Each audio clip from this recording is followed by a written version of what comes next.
Ključni predlogi in stališča so bila oblikovana na posvetu Sooblikujmo program ukrepov za izvajanje strategije razvoja socialnega podjetništva v organizaciji Slovenskega foruma socialnega podjetništva, ki je potekal v soboto 4. januarja 2014 v Slovenskih Konjicah. Seveda si pa dajmo zaželeti že na samem začetku, da bi pa letošnje leto le bilo neko leto preboja, ko bo to socialno podjetništvo našlo v bistvu neko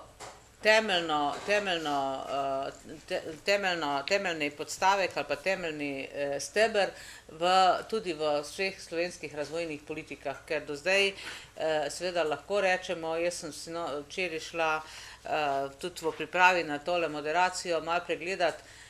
vse dosedanje dokumente in tudi vse dosedanje korake, ki smo jih skupaj, ali pa z velikimi spodbudami iz civilne družbe le nekako uspeli potem tudi v političnem oziroma pravnem okolju vzpostaviti in pa seveda tudi potem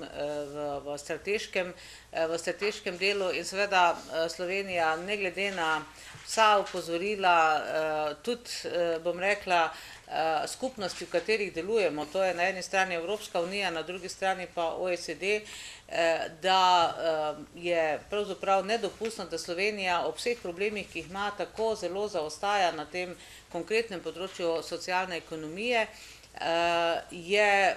zadeva ostala pravzaprav na, bom rekla, 10% poti.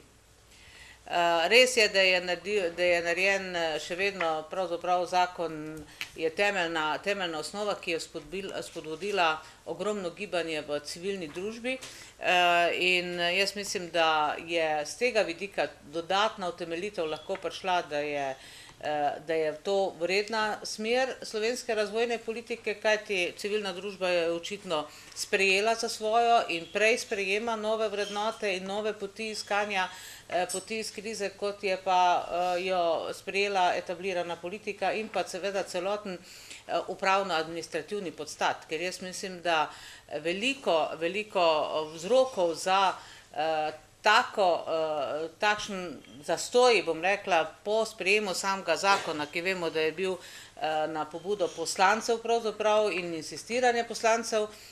narejen, sicer ga vlada ne bi bila kljub, bom rekla, zagotovilom iz koalicijske pogodbe, da je socialno podjetništvo pač razvojna prioriteta, ga ne bi bila sposobna in tudi ni bila pripravljena ga sprejeti. No in tudi potem, ko je bil zakon sprejet in je dal jasne zaveze vladi, da mora pravzaprav v roku 6 mesecev pripraviti strategijo, vemo, da je strategija kasnila, da smo leta 2012, ko smo imeli to prvo, bom rekla, veliko tribuno po samem sprejemu zakona, pravzaprav ugotavljali, da je že leto dni od zakona, pa strategija še kar nič ni zagledala luč sveta in zopet je bila potem civilna družba tista. Jaz sem prav, bom rekla, nekako s ponosom pravzaprav gledala na ta dokument, ki smo ga potem poslali vladi, predlagam, da ga danes tudi še enkrat preletimo,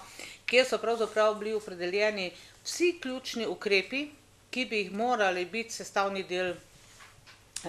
tudi cilji in pa seveda tudi ukrepi, ki bi morali biti sestavni del te nove strategije.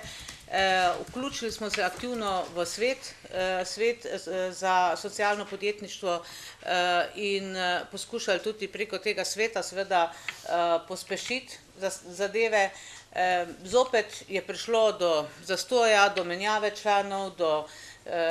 skratka, jaz bi rekla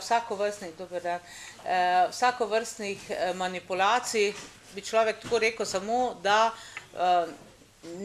določenim krogom na ministrstvih pravzaprav ne bi bilo potrebno priti z jasnim programom na plan. No, strategija je potem končno le zagledala luč sveta, jaz pač moram biti tukaj, bom rekla, ker to je tudi moja vloga, kritična, ker ta strategija je pravzaprav za mene ena slabših strategij, strateških dokumentov, kar jih je kdaj Slovenija sprejemala, ampak kljub temu neke osnove znotraj so. in seveda ves čas se je cela upravno-administrativna struktura sklicevala na to, da naj ne težimo okrog strategije, češ da bo program ukrepov tisti, ki bo operacionaliziral celotno stvar in bomo potem lahko tam bolj konkretne programe dajali noter. Ves čas smo seveda vedeli, da je relativno velika pripravljenost, pa včasih morda malo slabše razumevanje, kaj to socialno podjetništvo sploh je in kaj vse smo potem razumeli, ko smo sprejemali zakon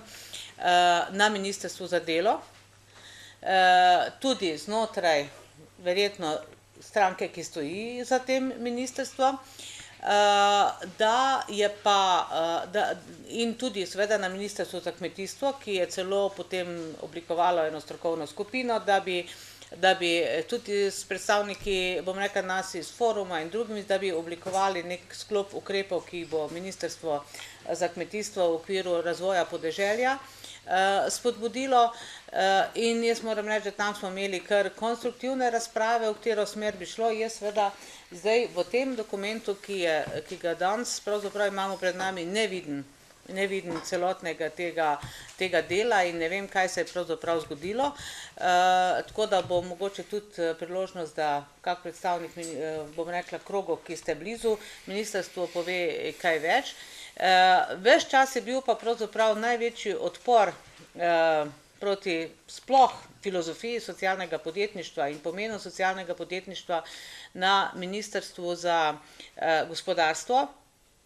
In kot vse kaže, se bomo s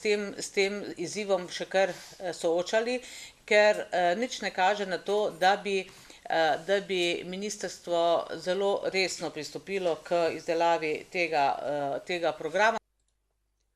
Na posvetu so izoblikovali stališča Slovenskega foruma socialnega podjetništva do predloga programa ukrepov 2014 do 2015 in posredno tudi do osnutkov programskih dokumentov za izvajanje evropske kohezijske politike v Sloveniji v letih 2014 do 2020, ki ob vedno bolj omejenih sredstvih nacionalnega proračuna in občinskih proračunov predstavljajo edine realne vire za izvajanje ukrepov za pospešen razvoj socialnega podjetništva in zadružništva v Sloveniji. Ob cilju, da nastajajoči sektor socialnega podjetništva in zadružništva do leta 2020 v Sloveniji prispeva vsaj 10% delovnih mest in 10% k bruto družbenemu produktu, v Slovenskem forumu socialnega podjetništva predlagajo, da se spodbujanju razvoja tega področja v programskem obdobju 2014 do 2020 skupno nameni vsaj 10% razvojnih virov v okviru razvojnih programskih dokumentov, kar v 7 letih skupaj znaša 330 milijonov evrov. Stališči in predlogi želijo kot predstavniki nastajajočega sektorja socialne ekonomije aktivno prispevati k oblikovanju takšnih ukrepov in programov razvoja socialnega podjetništva in zadružništva, ki bodo sektor socialne ekonomije po razvitosti in pomenu do leta 2020 približale evropskemu povprečju. Stališča posredujejo ključnim nosilcem politik v vladi in državnem zboru, občinam, medijem in širši zainteresirani javnosti. Pri oblikovanju stališč so jih ob predlogih podanih strani socialnih podjetnikov vodili tudi ključni dokumenti Evropske unije in OECD, ki dajejo državam članicam jasne usmeritve o tem, zakaj in kako naj pospešijo razvoj socialne ekonomije v svojem okolju in pokažejo primere dobrih praks nekaterih članic Evropske unije.